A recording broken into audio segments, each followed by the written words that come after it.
নমস্কার বন্ধুরা, আশা করছি ভালো আছেন। বং কিচেন নতুন একটা রেসিপিতে আপনাদের স্বাগত জানাই। আমি আজকে যে রেসিপিটি করব সেটি বাঁধাকপি দিয়ে চিংড়ি মাছ। তার জন্যে আমি প্রথমে নিয়েছি চিংড়ি মাছগুলোকে নুন আর হলুদ মাখিয়ে নেব, ভালো করে পরিষ্কার করে রেখেছি। এদিকে কড়াইতে তেল গরম করতে বসিয়েছি। তেলটা গরম হলে আমি মাছগুলো দিয়ে ভালো করে ভেজে নেব, কিন্তু বেশি কড়া করে ভাজবো না, যাতে মাছগুলো রবারের মতন হয়ে যাবে, চিবাতে গেলে চিমসে যাবে, ভালো লাগবে না। সেই কারণে হালকা করে ভেজে নেব। আর আমি এই রেসিপিটা কিভাবে করব শেষ পর্যন্ত আপনারা একবার হলেও পুরোটা দেখে নেবেন। আর চ্যানেলটি যদি সাবস্ক্রাইব না করেন তো চ্যানেলটি সাবস্ক্রাইব করে দেবেন, লাইক শেয়ার কমেন্ট করে দেবেন, পাশে থাকা বেল বাটনটি টিপে, তাহলে যে কোনো রেসিপি আপনাদের কাছে সবার আগে পৌঁছাবে। তো আমি এইভাবে চিংড়ি মাছগুলোকে এইরকমভাবে উল্টে পাল্টে ভেজে নিচ্ছি হালকা করে।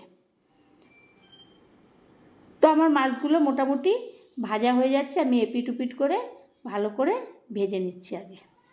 এরপরে মাছগুলোকে সব এক জায়গায় একটা সাইড করে নেব। তারপরে হাতা দিয়ে তেলগুলোকে ঝরিয়ে আমি একটা প্লেটের মধ্যে মাছগুলোকে তুলে নিচ্ছি।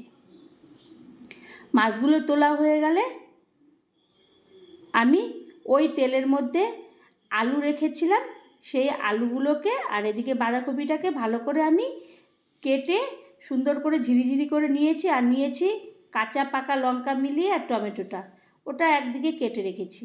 এরপরে ফোড়নে দিয়ে দিলাম 2টো শুকনো লঙ্কা, 2টো এলাচ আর দারচিনি, লবঙ্গ সমস্ত কিছু দিয়ে দিলাম। এরপরে দিয়ে দেব তেজপাতা আর সাদা জিরা ফোড়নের মধ্যে।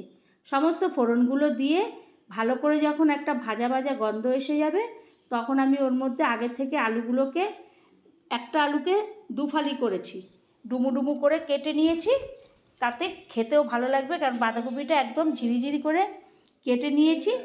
আর আলুটাকে, এরপরে আলুগুলোকে আমি ভালো করে ওই ফোড়নের সঙ্গে নাড়াচাড়া করে লালচে করে আগে ভেজে নেব। তো আলুটাকে আমি আগেও ভেজে রেখে দিতে পারতাম, কিন্তু ওটা করলাম না, একবারেই ভেজে নিলাম। ফোড়নটাও দিয়ে দিলাম। এরপরে এদিক ওদিক করে উল্টে পাল্টে পেছন সামনে করে আলুগুলোকে বেশ লালচে করে আমি ভেজে নিচ্ছি। এদিকে আমি কিছু গুঁড়ো মশলা অ্যাড করব। দিয়ে দেব লবণ, হলুদের গুঁড়ো, লঙ্কার গুঁড়ো, ধনের গুঁড়ো, জিরের গুঁড়ো। এগুলো ওই আলুর মধ্যে আর ফোড়নের মধ্যে দিয়ে ভালো করে আগে কষিয়ে নেব। তারপরে যখন মশলাগুলো কাঁচা গন্ধ দূর হয়ে যাবে, তেল ছাড়তে শুরু করে দিয়েছে, তখন আমি ওর মধ্যে দিয়ে দিলাম টমেটোকে। একটা টমেটো ফালি করে রেখেছিলাম, 4 ফালি, সেইটা দিয়ে দিলাম। আর দিয়ে দিলাম পাকা কাঁচা লঙ্কা ফেড়ে। এই লঙ্কাগুলো, কাঁচা লঙ্কাগুলো দিয়ে ভালো করে আবারও খুন্তি দিয়ে আমি নাড়াচাড়া করে নিচ্ছি। নাড়াচাড়া করা হয়ে গেলে ওর মধ্যে আমি বাঁধাকপিটা দিয়ে দেব। তখন মোটামুটি ওটা কষানো হয়ে যাবে, আলুটা মশলাটা।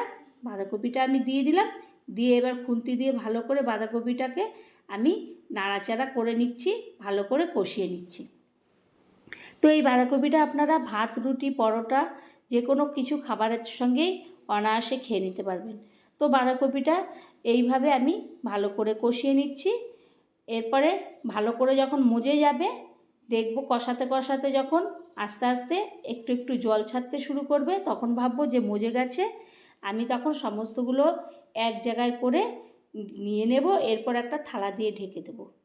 তো থালা দিয়ে আমি 5 মিনিট পরে থালাটাকে তুলে আমি ভালো করে আবারও খুন্তি দিয়ে এপিট উপিট, পেছনেরটা সামনে, সামনেরটা পেছন করে ভালো করে উল্টে পাল্টে আমি বাঁধাকপিটাকে নেড়ে চেড়ে নেব।